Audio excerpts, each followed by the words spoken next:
Hi friends, welcome to Uma kitchen. இன்றைக்கி நம்ம முருங்கைக்கீரை சூப்பு எப்படி செய்யுதுன்னு பார்க்க போகிறோம். அதுக்கு தேவையான பொருள்: ஒரு புடி முருங்கைக்கீரை எடுத்து அலசி நல்லா கட் பண்ணி வச்சுருக்கேன். ஒரு 5 பூண்டு பல் நறுக்கி வச்சுருக்கேன். ஒரு சாம்பார் வெங்காயம், ஒரு 5 சாம்பார் வெங்காயம் பொடியை நறுக்கி வச்சுருக்கேன். தேவையான அளவு உப்பு சேர்த்துக்கலாம். மிளகு சீரகம் பொடி எடுத்து நம்ம தேவையான அளவு போட்டுக்கலாம். கொஞ்சம் பெருங்காயம் சேர்த்துக்கலாம். தேவையான அளவு தண்ணி ஊற்றிக்கலாம். இப்போது நெய் எடுத்து வச்சுருக்கேன். நம்ம தேவையான நெய் போட்டுக்கலாம். இப்போ எப்படி செய்யுதுன்னு பார்க்கலாம். இப்போது ஸ்டவ் ஆன் பண்ணிவிட்டு நம்ம அதில் ஒரு கடாய் வச்சுக்கலாம்.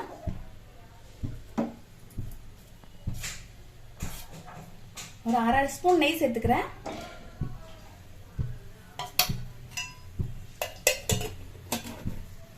இது வந்து பசுமாட்டு நெய் 1/2 ஸ்பூன் சேர்த்துருக்கேன். இது வந்து வயிற்றுக்கெல்லாம் ரொம்ப நல்லதுன்னு சேர்க்குறேன். சில பேர் வந்து நல்லெண்ணெய் கூட சேர்த்துக்கலாம் சூப்புக்கு.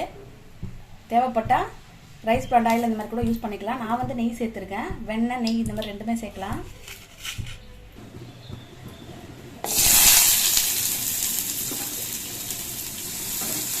இப்போ வெங்காயம் சேர்த்துக்கலாம். வெங்காயம் நல்லா லேசாக வதங்கினதுக்கப்புறம் பூண்டு சேர்த்துக்கலாம்.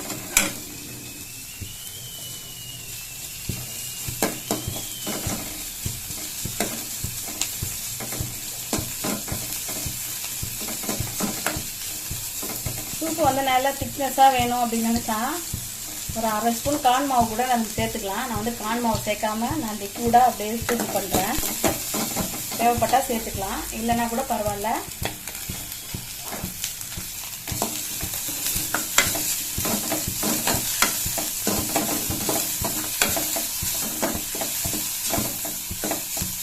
முருங்கைக்கீரை வந்து எலும்புக்கெல்லாம் நல்லா பலம் தரும். ரொம்ப ரொம்ப நல்லது முருங்கைக்கீரை உடம்புக்கு.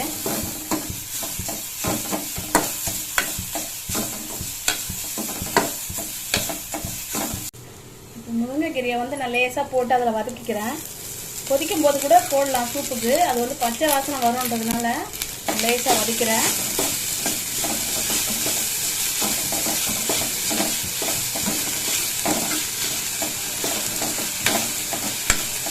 இப்போ தண்ணி சேர்த்துக்கலாம்.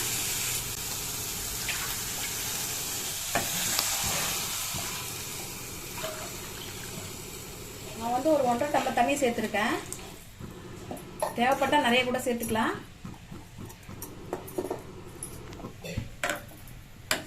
இந்த கீரையை வந்து நசுக்கி போட்டால் ஒரு மாதிரி சிறுங்கசப்பாக இருக்குன்னு சொல்லி தான் நான் பொடியை நறுக்கி போட்டிருக்கேன். அப்போ தான் அந்த ஜூஸ் எல்லாம் அதில் இறங்கும்.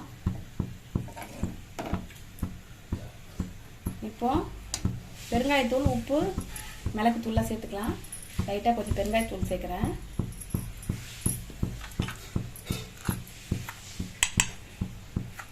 தேவையான அளவு உப்பு சேர்த்துக்கிறேன்.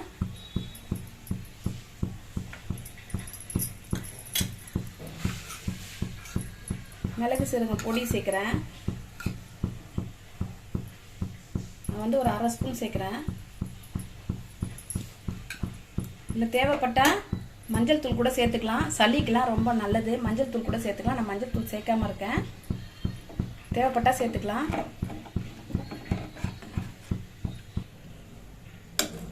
இது லேசாக வதக்கி போடுறதுனால ரொம்ப கொதிக்க விடுதாவில் ஒரு 2 நிமிஷம் கொதிச்சா போதும். கொதிச்சா வேணா இறக்கி சேர்த்துக்கலாம். வேணா கொத்தமல்லி சேர்த்துக்கலாம். வேணும்னா இப்படியே கூட சாப்பிடலாம். சூப்பு நம்ம டேஸ்ட்டுக்கு ஏற்ற மாதிரி நம்ம பண்ணிக்கலாம். இது இப்போ தண்ணி ஊற்றி வச்சுருக்கேன். இப்போ நல்லா கொதிக்கிதான்.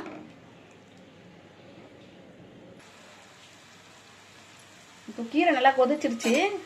கீரை சூப்பு, முருங்கைக்கீரை சூப்பு இப்போ ரெடி ஆயிடுச்சு. இப்போது இறக்கிடலாம். ஸ்டவ் ஆஃப் பண்ணிக்கிறேன்.